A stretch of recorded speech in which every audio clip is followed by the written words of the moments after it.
نحمده ونصلي على رسوله الكريم اما بعد فاعوذ بالله من الشيطان الرجيم بسم الله الرحمن الرحيم رب اشرح لي صدري ويسر لي امري واحلل عقدة من لساني يفقهوا قولي۔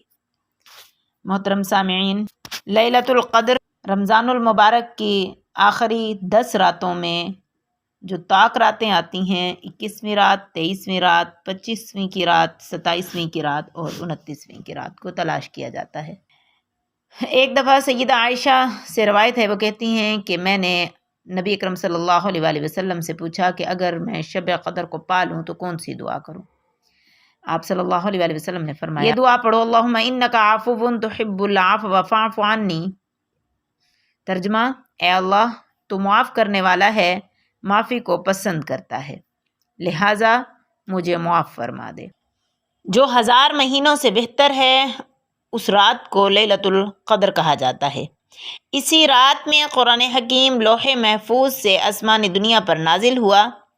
اسی رات میں فرشتے اور جبرائیل علیہ السلام زمین پر اترے۔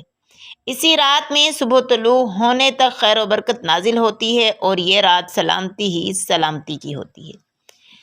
شب قدر ملنے کا سبب: امام مالک رضی اللہ عنہ فرماتے ہیں کہ حضور اکرم صلی اللہ علیہ وآلہ وسلم نے جب پہلی امتوں کے لوگوں کی عمروں پر توجہ فرمائی تو آپ کو اپنی امت کے لوگوں کی عمریں جو ہیں وہ کم معلوم ہوئی۔ آپ نے یہ خیال فرمایا کہ جب گزشتہ لوگوں کے مقابلے میں ان کی عمریں کم ہیں تو ان کی نیکیاں بھی کم ہوں گی۔ اس پر اللہ تعالیٰ نے آپ کو شب قدر عطا فرمائی جو 1000 مہینوں سے بہتر ہے۔ حضرت مجاہد رضی اللہ عنہ فرماتے ہیں کہ نبی اکرم صلی اللہ علیہ وآلہ وسلم نے بنی اسرائیل کے ایک نیک شخص کا ذکر فرمایا جس نے 1000 ماہ تک راہ خدا میں جہاد کے لیے ہتھیار اٹھائے رکھے۔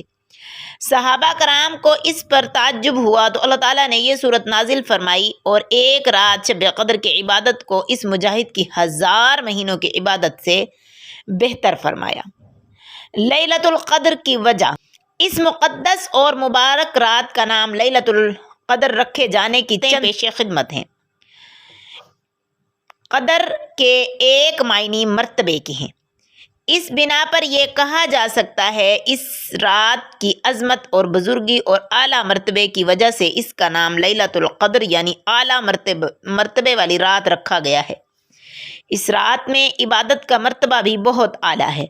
جو کوئی اس رات میں عبادت کرتا ہے اور بارگاہ الہی میں قدر و منزلت والا ہو جاتا ہے۔ اور اس رات کی عبادت کا مرتبہ یہ ہے کہ وہ 1000 مہینوں سے بہتر ہے۔ ایک اور حکمت لیلۃ القدر کی یہ ہے کہ اس رات میں عظمت و بلند و مرتبہ والی کتاب نازل ہوئی۔ کتاب اور وحی لے کر آنے والے جبرائیل علیہ السلام بھی بلند مرتبے والے ہیں۔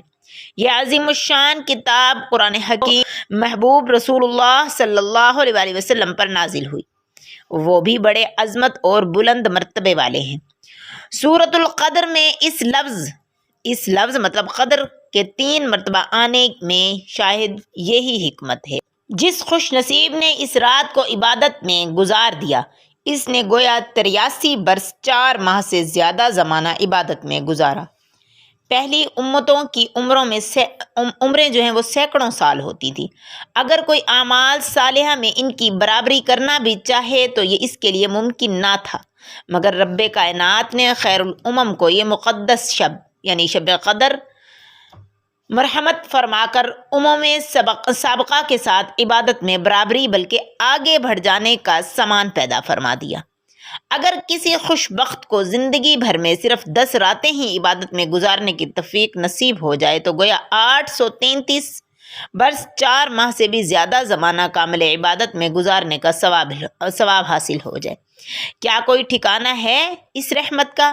پھر بھی اگر ہم اس رات کی اس عظیم فضیلت کو حاصل کرنے کی کوشش نہ کریں اور مہینہ بھر غفلت میں گزار دیں تو کسی کا کیا نقصان ہے، اپنی ہی بد نصیبی اور محرومی ہے۔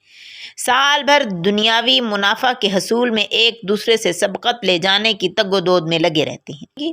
معمولی سی مشقت اور اجر ثواب کا اتنا بڑا ذخیرہ صرف اللہ پاک نے نبی اکرم صلی اللہ علیہ وآلہ وسلم کی امت کو عطا فرمایا۔ وآخر دعوانا ان الحمد للہ رب العالمین۔